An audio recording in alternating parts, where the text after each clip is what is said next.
Saya datang ke sini ingin pamit dari PDI Perjuangan. Ya, ingin pamit dari PDI Perjuangan.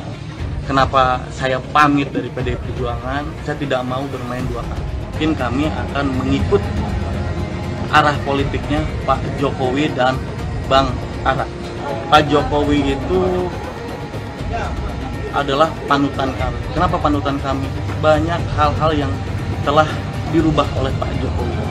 Dan mungkin kepuasan masyarakat juga lebih sangat tinggi dibandingkan presiden-presiden sebelumnya di Indonesia. Dari banyaknya hasil survei, pasangan calon Prabowo Gibran masih ada di urutan tertinggi dibandingkan Ganjar Mahfud dan Anies Caimin. Dan orang sudah banyak mengira bahwa tingginya hasil survei sekarang ini karena pengaruh besar dari Presiden Jokowi, di mana anaknya sendiri ikut kompetisi sebagai wakilnya Prabowo. Tapi percaya nggak, meskipun surveinya Prabowo Gibran itu tinggi, tapi yang paling tegang dari semua pasangan calon itu justru bapaknya Gibran atau Presiden Jokowi sendiri. Lalu kenapa Jokowi kok tampaknya tegang sekali menghadapi Pilpres ini? Ya karena menurut Jokowi, Prabowo Gibran harus menang dan itu juga harus satu putaran. Kalau Prabowo Gibran kalah, maka aib akan menimpa keluarga Jokowi karena mereka dianggap merusak demokrasi. Nah, kalau masuk putaran kedua, bisa jadi pendukung Ganjar dan Anies akan bergabung. Kalau kedua paslon ini gabung, Prabowo Gibran akan kalah telak dan situasi ini akan menjadi bencana buat Jokowi yang sejak awal membangun demokrasi tidak sehat di negeri ini. Saya tuh kasihan sama Pak Jokowi sebenarnya. Di akhir masa jabatannya, dia masih sibuk memikirkan dunia, terhimpit oleh tekanan karena situasi. Bukannya menyelesaikan masa tugasnya dengan tenang dan mundur dengan banyak pujian. Saya tuh heran ya sama pendukungnya Prabowo. Pinter banget memutar balikan fakta. Seolah Prabowo di sini itu yang paling tersakiti karena diserang oleh 01 dan 03 yaitu Anies dan Ganjar. Padahal mereka itu tahu ya bahwa forum itu memang forum yang diperuntukkan untuk mengasah kemampuan dan kapasitas masing-masing capres yang notabene adalah saling serang. Tapi lucunya di reels yang saya stitch ini, pendukung Prabowo menempatkan Prabowo di tempat seolah Prabowo itu korban yang tersakiti akibat ulah serangan dari dua lawannya. Nah ini aneh banget. Kenapa aneh? Karena kalau emang Prabowo itu dianggap paling tidak bisa menguasai debat, harusnya pendukung Prabowo bukan menyalahkan dua lawannya, tapi harusnya sadar kenapa capresnya itu kalah melawan capres yang berasal dari sipil. Padahal background Prabowo adalah militer dan tema debat itu adalah tema pertahanan, bidangnya Prabowo yang sekarang menjadi Menhan. Pak Jokowi emang kecewa banget sama penampilan Eyang Prabowo yang ngelantur di debat capres yang ketiga itu. Saking jeleknya, saking buruknya penampilan Eyang Prabowo di debat capres yang ketiga, saking emosional dan gak karuannya penampilan Eyang Prabowo di debat capres yang ketiga, Pak Jokowi pun gak bisa menahan diri buat gak bersikap netral soal debat semalam. Makanya kita bisa paham lah kalau penilaian Pak Jokowi jadinya subjektif juga dan menilai debat minggu malam itu jadi kurang menyenangkan. Ya mau apa lagi? Wong jagoannya memang kalah telak kok. Pak Jokowi pastinya sangat was-was dengan penampilan Eyang Prabowo yang semakin hari semakin loyo saja. Sudah bisa dipastikan kalau Pilpres bakal berlangsung 2 putaran. Dan masalahnya, semakin lama Pilpres berlangsung, Eyang Prabowo tampak semakin kedodoran saja. Makanya wajar saja kalau Pak Jokowi mulai was-was dan mungkin juga mulai panik. Sayangnya buat Pak Jokowi, jagoannya kalah telak di debat yang super ramai itu. Ada komentar dari Pak Jokowi hari ini yang menyatakan bahwa debat tidak boleh menyerang personal. Yang boleh diserang hanya kebijakan, harus substansi. Saya ingatkan sekali lagi, seorang yang mencela-mencela memang tidak punya daya ingat yang kuat.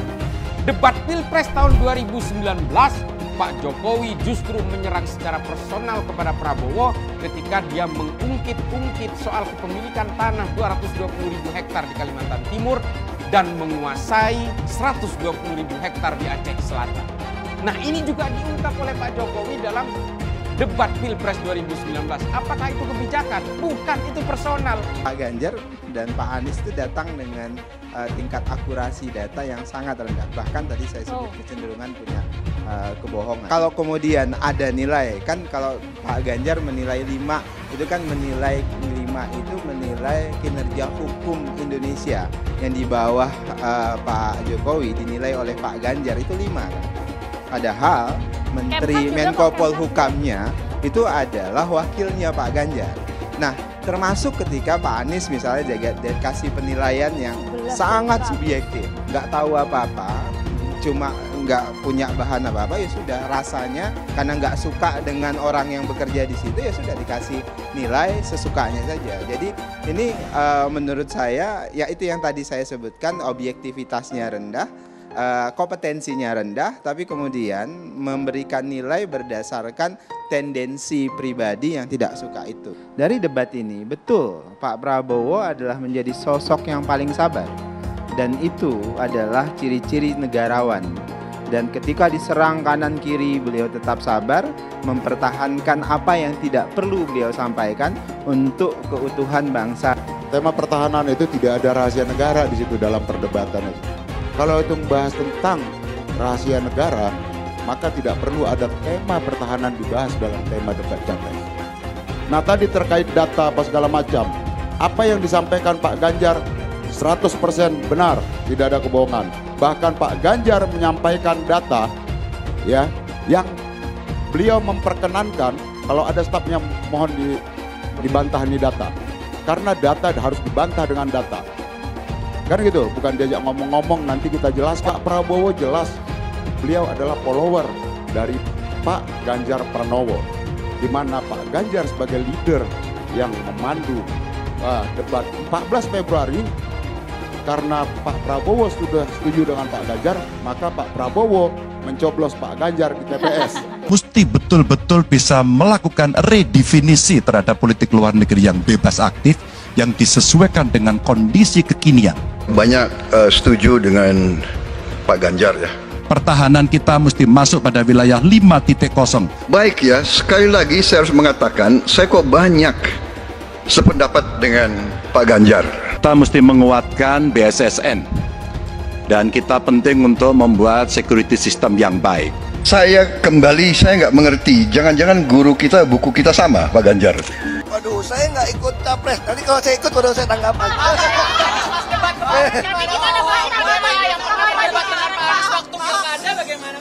Saya nggak ikut campur soal debat berdebat. Kalau saya ikut baru kamu tanya. Yang pasti PDI Perjuangan dari Ibu Mega membuktikan konsistensi.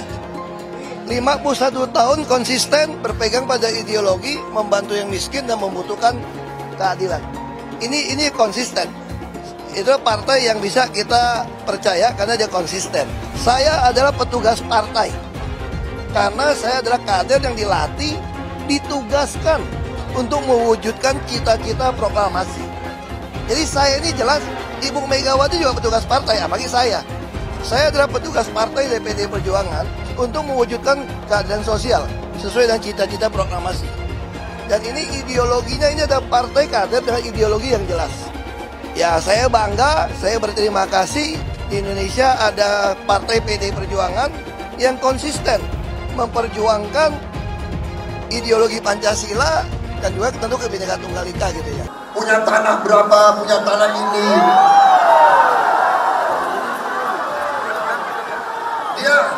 Dia pintar atau goblok sih?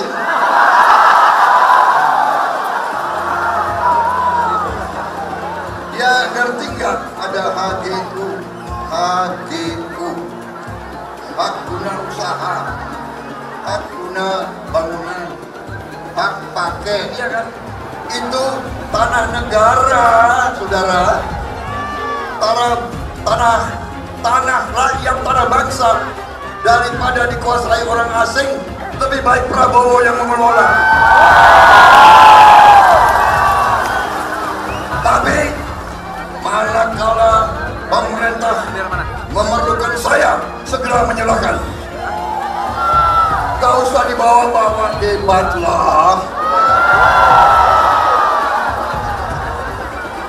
Anda hanya memperlihatkan ketololan Anda. Bapak Presiden menyampaikan, Bapak punya lahan lebih dari 340.000 hektar, sementara TNI kita, prajurit kita, selebih dari separuh tidak punya rumah dinas. Itu fakta, tidak perlu dibicarakan secara tertutup. Itu kekurangan yang harus kita perbaiki. Dan ketika tadi Bapak mengatakan, Bapak akan meningkatkan kesejahteraan. Pak, Bapak ini sudah Menhan selama 4 tahun, hampir 5 tahun. Bukan calon Menhan, jadi harusnya menunjukkan inilah yang sudah saya kerjakan, bukan mengatakan apa yang akan dilakukan. Nah, saya menyampaikan bila saya ditugasi maka kenaikan gaji dilakukan tiap tahun, maka perumahan prajurit TNI dipastikan dibangun sehingga mereka tidak perlu ngekos, tidak perlu mereka sewa, dan mereka bisa tenang. Mereka diminta mempertahankan setiap jengkal, tapi kita tidak memberikan tempat tinggal bagi mereka berdinas. Itu tidak benar, itu harus dikoreksi. Dari mana kita bisa menilai akurasinya? Jadi menurut hemat kami, bila ada di antara kami yang faktanya keliru, Bapak tunjukkan. Tapi kalau Bapak tidak menunjukkan, berarti memang faktanya benar. Itulah kenyataan yang ada di lapangan. Dan ini juga yang selalu kami gunakan. Kami gunakan fakta-fakta itu. Itulah sebabnya Pak, kami melihat penting sekali untuk kita tenang, dingin, jangan emosional dalam menghadapi persoalan-persoalan kenegaraan, dalam menghadapi persoalan-persoalan pertahanan. Pak Anies sudah terlalu teoritis, tapi yang nyata tentang masalah AI, cyber, teknologi tinggi dan sebagainya adalah sumber daya manusianya, awaknya. Saya begitu jadi menteri, saya membentuk 4 fakultas baru di bidang sains, teknologi, engineering, dan mathematics. Kita menyiapkan putra-putri kita terbaik untuk menguasai teknologi. Kalau tadi disebut ada yang teoritis, ada yang kedua tidak dilaksanakan. Jadi selama 5 tahun ini, apa yang dikerjakan dalam mempertahankan sistem cyber kita? Mohon tenang. Justru di situ letak problemnya. Ketika kepercayaan dari Ibu dan Bapak Saudara sekalian diberikan kepada kami, maka kami insya Allah akan mengembalikan posisi Indonesia. Apa yang kita kerjakan di level dunia membuat Indonesia bisa menjadi tuan rumah di negeri sendiri. Itu tingkat keluarga. Pencurian ikan, pencurian pasir, itu menandakan bahwa kita kebobolan. Dan lebih jauh lagi, ironisnya, Kementerian Pertahanan menjadi kementerian yang dibobol oleh hacker 2023. Sebuah ironi, karena itu kita ingin mengembalikan. Dan 700 triliun anggaran Kementerian Pertahanan tidak bisa mempertahankan itu, justru digunakan untuk membeli alat-alat alutsista yang bekas. Di saat tentara kita lebih dari separuh tidak memiliki rumah dinas. Sementara menterinya punya, menurut Pak Jokowi, punya lebih dari 340 hektar tanah di Republik ini. Ini harus diubah. Tambah lagi, food estate singkong yang menguntungkan kroni, merusak lingkungan, dan tidak menghasilkan. Ini harus diubah. Kami akan memulai dengan kepemimpinan yang menjunjung tinggi etika, kepemimpinan yang mengandalkan data, informasi, kapasitas yang serius. Kita ingin Republik ini berperan di level global, dijaga secara serius untuk rumah tangga, untuk nasional, sehingga kewibawaan kita adalah kewibawaan berdasarkan kekuatan. Untuk itu kita butuh perubahan. Dari si penegakan hukumnya dulu. Maka kalau saya mulai dari sini, maka yang mesti dilakukan adalah pemiskinan. Yang kedua, perampasan aset. Maka segera kita bereskan undang-undang perampasan aset, dan untuk pejabat yang korupsi bawa ke Nusa Kambangan agar bisa punya efek jera bahwa ini tidak main-main. Tidak ada lagi jual beli jabatan. Yang kedua, jangan biarkan mereka store pada pemimpinnya. Kalau ini terjadi, kerunyaman itu akan muncul dan pemimpin tidak boleh ragu untuk memutuskan itu. Menko Polhukam itu sudah ada lebih dari 15. Tapi saudara Di dalam sejarah kan tidak pernah ada Menko Polhukam melakukan tindakan hukum. Karena alasannya saya kan hanya koordinator. Kalau saya sikat semua. Koruptor, mafia, penjahat, saya ikut turun tangan. Dan itu kalau saya ada di posisi baru yang lebih luas kewenangannya, itu nanti akan lebih banyak yang saya lakukan untuk itu.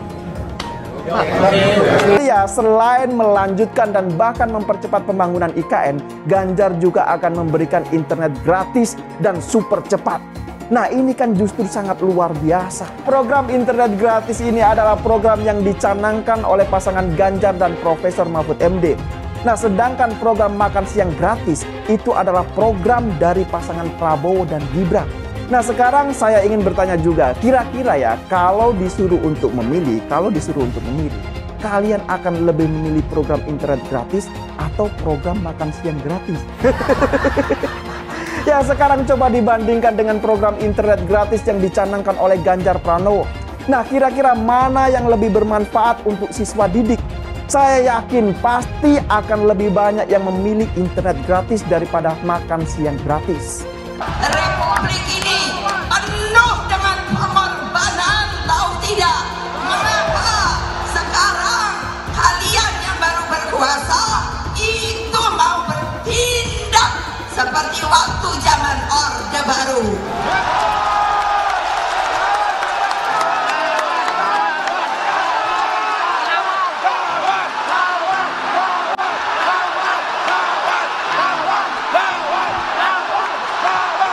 Berani tidak?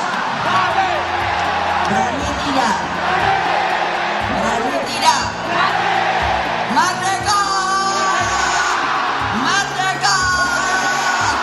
Merdeka! Menang kita!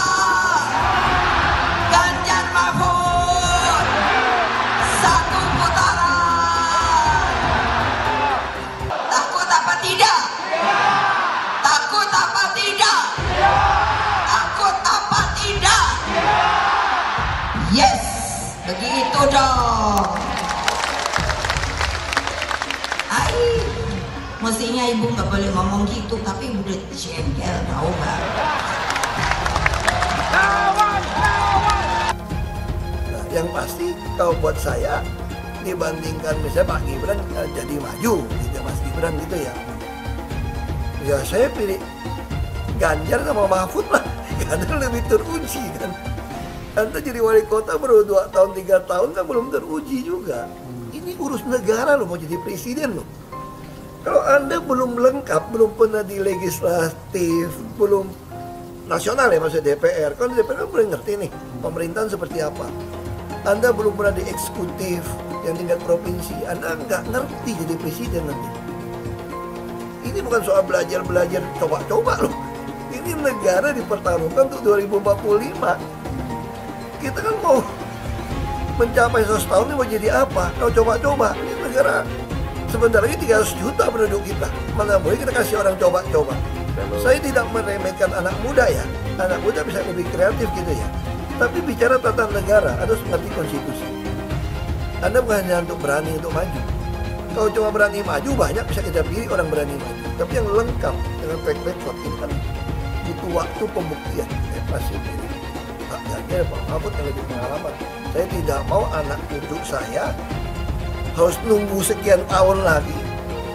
Pengalaman Jakarta gitu kan, nunggu lagi mundur. Males sudah.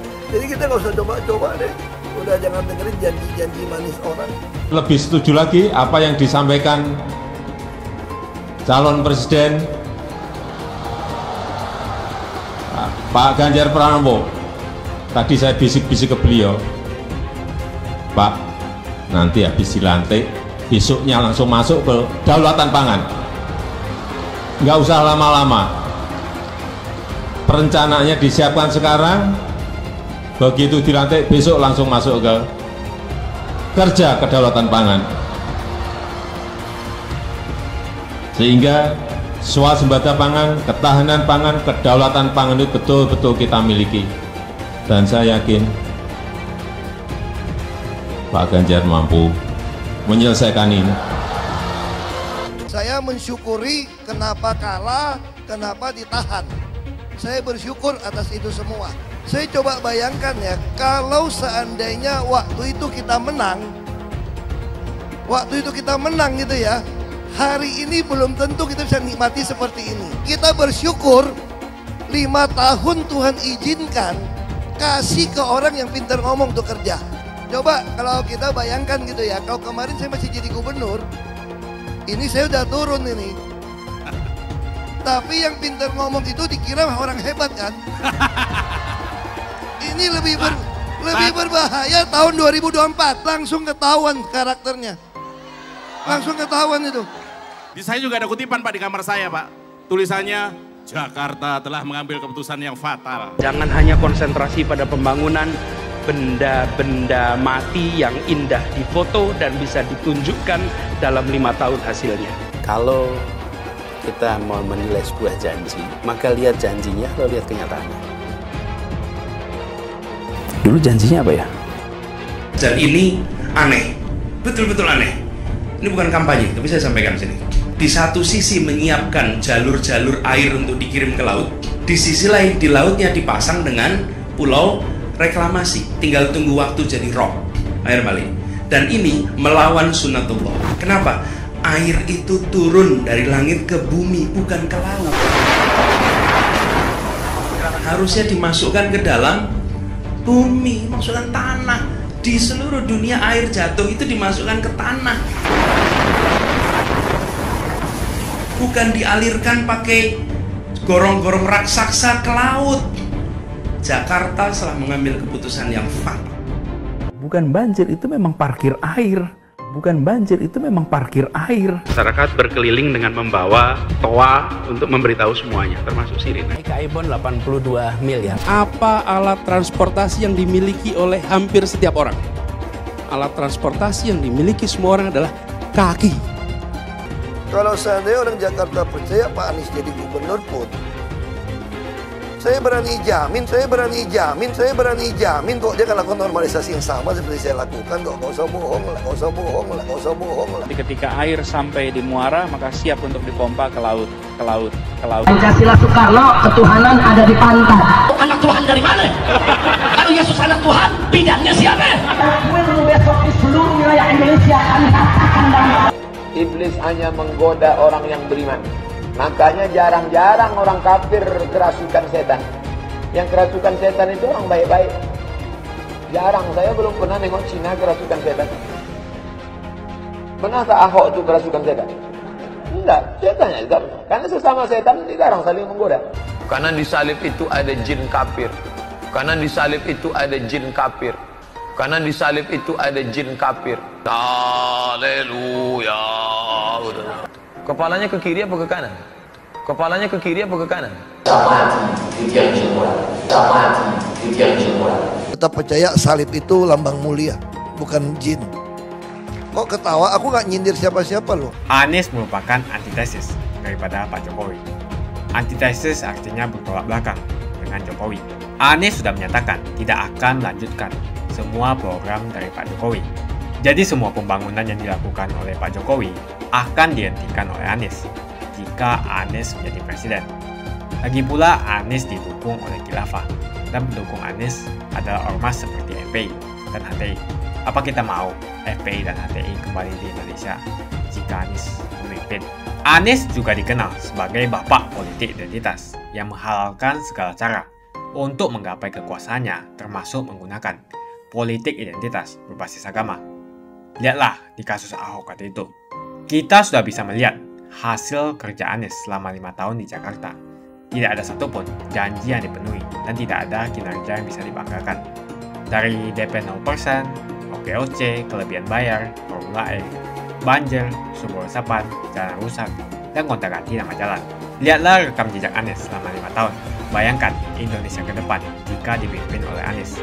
Dan bayangkan jika Anies menang. HTI dan FPI, ormas khilafah yang dibubarkan itu akan dikembalikan oleh Anies.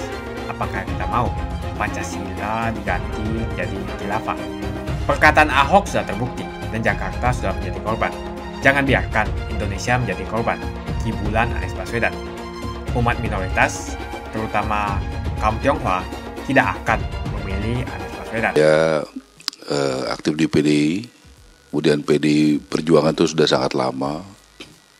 Kebetulan orang tua kami adalah deklarator PDI tahun 73 bersama beberapa partai, ada PNI, Partai Katolik, Murba, IPKI, dan orang tua saya mewakili Parkindo, Partai Kristen Indonesia.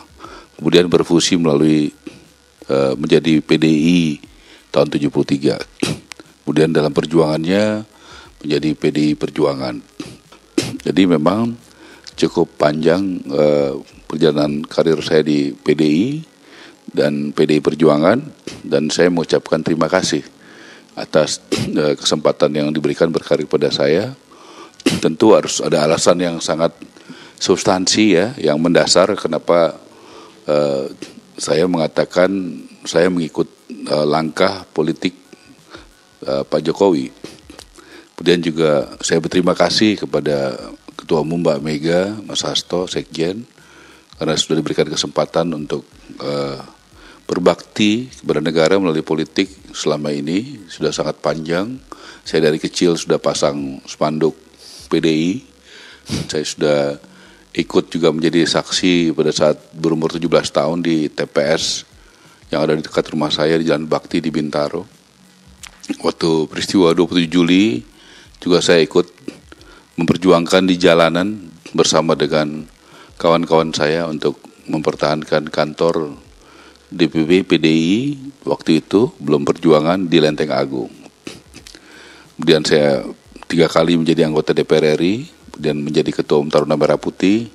Saya pemuda PDI tahun 2008 sampai 2023 yang lalu, dan juga sebelumnya menjadi pengurus di DPD Perjuangan Jawa Barat 2 periode, dan Ketua DPP di bidang pemuda selama 2 periode, 2005 sampai 2015. Tentu saya melihat justru sosok Bung Karno itu yang memperjuangkan rakyat kecil itu ada pada figur Bapak Jokowi. Buktinya apa? Dia dari bawah, dia juga berproses, dia juga sebagai wali kota, gubernur, presiden. Saya pikir tidak ada presiden yang lebih sering bertemu dengan rakyatnya. Saya pikir tidak ada yang lebih longgar, boleh dicek dari Pas Pampres, pengawal presiden yang begitu sering bertemu, menyapa, menyentuh, pada saat COVID mengetuk rumah-rumah rakyatnya untuk membantu rakyatnya. Saya pikir itu jelas bahwa Presiden Jokowi adalah bukti nyata dari ajaran Bung Karno tadi. Saya melihat itu. Kita di PDI dan PDI Perjuangan jelas ajaran Bung Karno ya. Marhaen memperjuangkan wong cilik. Marhaen bertemu dengan Bung Karno di Bandung sedang bertani, dia punya sawah, dia punya alat pertanian, punya rumah yang sederhana, dan ditanya Bung Karno itu punya siapa? Itu adalah miliknya sendiri, dan itu diperjuangkan menjadi ajaran Bung Karno bagaimana rakyat bisa menjadi tuan. Nah, saya melihat justru yang menjadi contoh sebagai Bung Karno itu adalah Jokowi. Kemudian Bung Karno mengajarkan kita tidak bisa ditekan oleh kekuatan asing. Dulu tahun 55 di Bandung, Bung Karno mendirikan non-blok supaya negara-negara di Afrika dan Asia juga bersatu, punya bargaining power menghadapi dominasi waktu itu Uni Soviet dan blok Amerika, blok Barat dan blok Timur. Kita lihat contohnya apa? Kita lihat bagaimana di zaman Jokowi sebagai presiden, dia bisa membuat kepemilikan saham Indonesia mayoritas di Freeport, di tanah Papua, yang selama puluh tahun tidak pernah terjadi, baru bisa terjadi di zaman Presiden Jokowi. Kita lihat bagaimana Chevron dikelola juga sekarang oleh Indonesia. Kita juga bisa melihat bagaimana perlawanannya tidak bisa ditekan oleh WTO, oleh Uni Eropa, soal sawit, ya, bagaimana juga soal nikel, soal tambang. Dulu Amerika, Inggris, dan negara-negara maju melakukan proteksi kepada negaranya supaya mereka menjadi negara industri, dan sesudah mereka maju mereka ingin liberal, nggak bisa. Kita juga harus memproteksi kemampuan sumber daya alam kita dan kita kelola. ya baru kita juga bisa menuju seperti negara mereka. Kenapa kita nggak boleh maju? Dengan kita mengolah seperti yang Pak Jokowi lakukan, kita mendapatkan royalti yang besar, pajak yang besar, keuntungan yang besar daripada kita mengekspor mentah. Saya mengenal Pak Jokowi dari tahun 2000, sekitar 2006-2007 ya, waktu wali kota Solo. Jadi hubungan kami sangat baik. Kalau orang sudah baik dekat itu, kita batinnya dekat. Ya, saya yakin dengan approval rating yang paling tinggi di dunia. Mungkin berapa bulan lalu itu yang paling tinggi itu Narendra Modi dari India. Ya, tapi sudah kalah dari Pak Jokowi. Pak Jokowi 75-80%. Mungkin bisa lebih lagi. Bayangkan 8 dari 10 orang di Indonesia percaya kepada beliau. Pilihan beliau, langkah beliau. Ya, hanya sekitar 2 dari 10 yang tidak percaya. Saya pikir saya bagian dari 10 orang itu. Dari 8 dari 10 orang itu yang 75-80% yang percaya dengan langkah-langkah Pak Jokowi. Dia membawa kerukunan.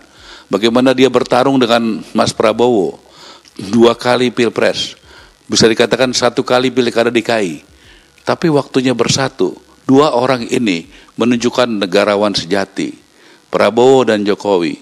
Mereka mengerti kapan waktunya bersaing, bertarung, dan kapan waktunya bersatu. Dan pada saat, saya harus mengatakan apa adanya, pada saat ada di DPR, saya tahu persis tidak pernah partainya Pak Prabowo, Gerindra itu tidak mendukung langkah Presiden Jokowi. Baik. Dan itu proses panjang, dari 2 orang yang sering bertarung, kemudian bisa bersatu. Dan ini adalah contoh. Coba bayangkan kalau politisi di Indonesia hanya berpikir bertarung, konflik.